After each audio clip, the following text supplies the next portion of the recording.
What's up, YouTube? Welcome back to my channel. I'm Steph, growing in Zone 6B. If you're here for the first time, welcome for the first time. So, I've been in office today. I got off work a little bit late. By the time I cooked dinner and all of that, I didn't get outside to plant my spring vegetables like I had planned. But I am getting ready to start some more seeds. But before I do that, I wanted to pop on real quick and just show y'all what I started last week and what I'm getting ready to start today. So this is my seed starting setup. You can see that my shelf is lopsided. That is done kind of on purpose. I have these brackets. This shelf comes with these brackets. Sometimes I put it up and down depending on like what's growing, how much room it needs, and all of that.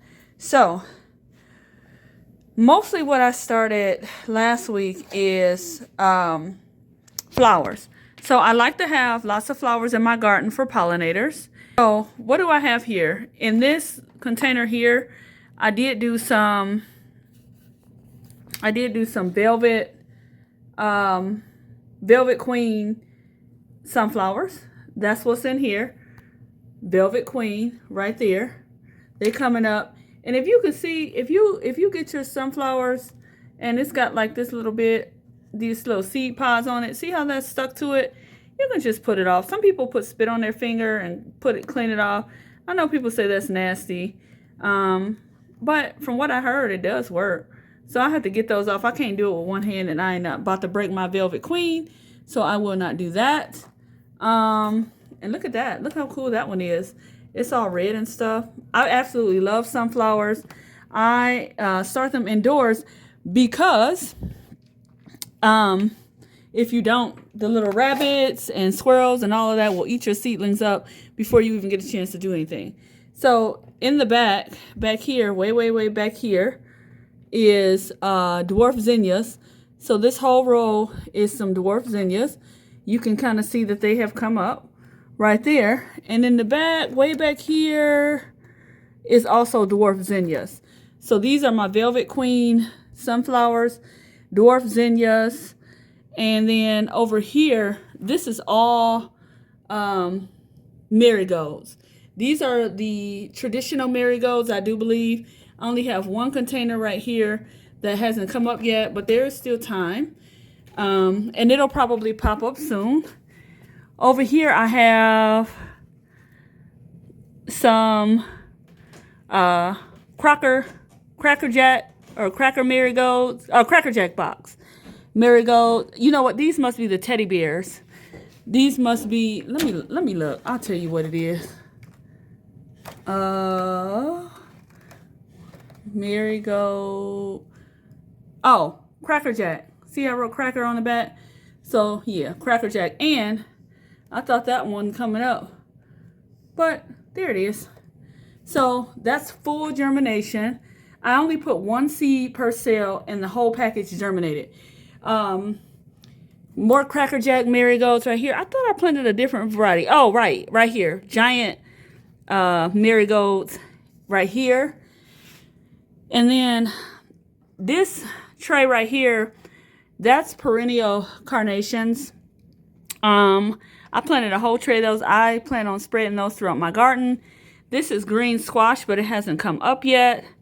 And then these here are, I think these are ground cherries. I seeded those ground cherries. And if you're watching this video, you'll probably see my short about my paper towel method. And I believe these are black cherry tomatoes. I can tell by the hairs on the stem. Another black cherry right there. And then if I come on around here, this one hasn't done anything yet. And let me see what that is. I don't even remember what I be planting, y'all. What does that say? Oh, I know what this is. Orange cherry tomatoes. And on this side is Aunt Ruby's German green. And if you look real close, I have one that's already germinated right there. And there's one right there coming up. So that's what I did. I did those, y'all. And yeah, everything's looking good. There's my flowers. And I have some more paper towel method germination seeds in here right here.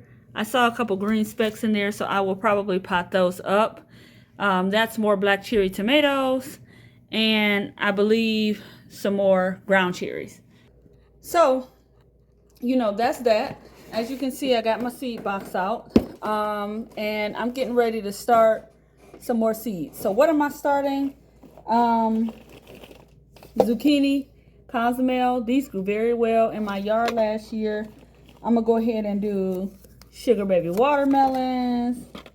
I'm gonna go ahead and do some yellow meat watermelon, some tender sweets, and tiger melons. I got some tiger melons right there. I don't know if I'm gonna do, these are golden midgets. I don't know, y'all, I don't know if I'll do those or not. We'll see. We'll see if I do those. And then some summer squash. And I think, oh, one of the most important things, my cucumbers. Where they at, y'all?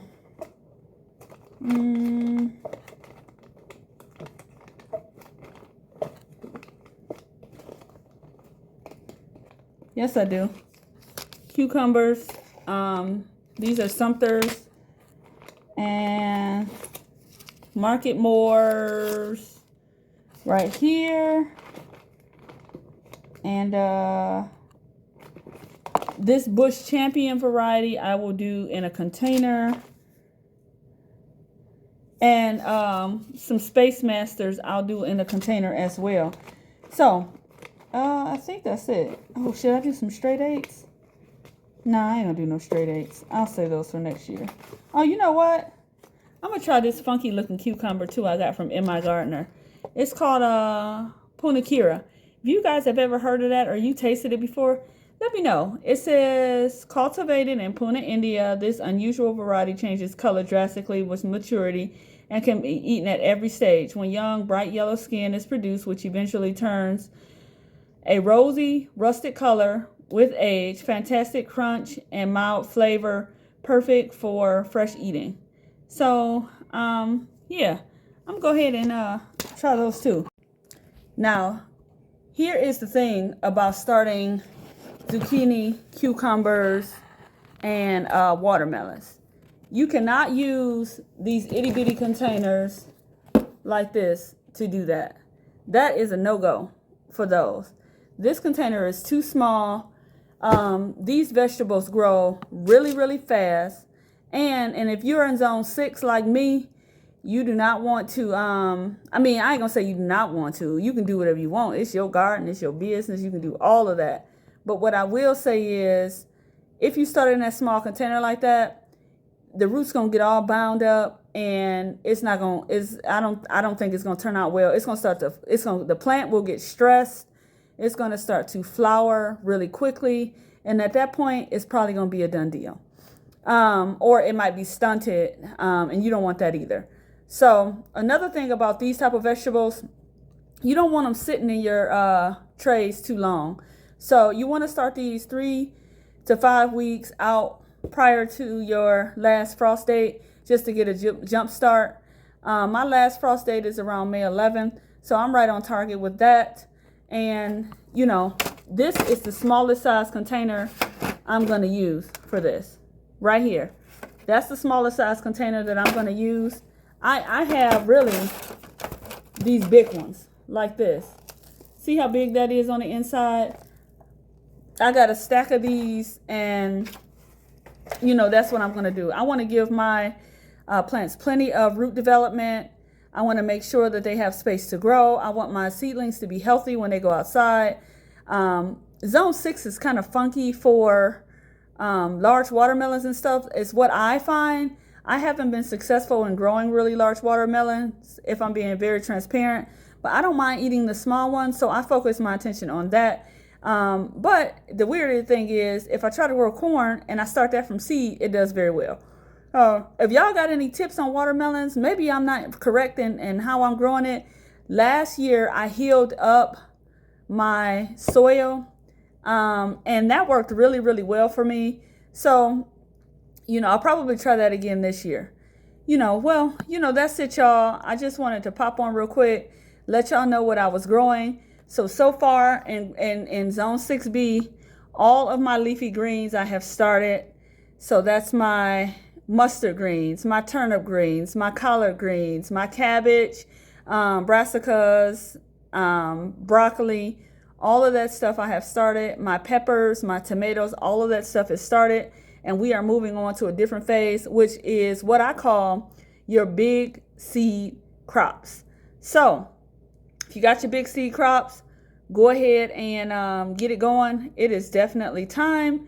And, I'll see you guys on the next video.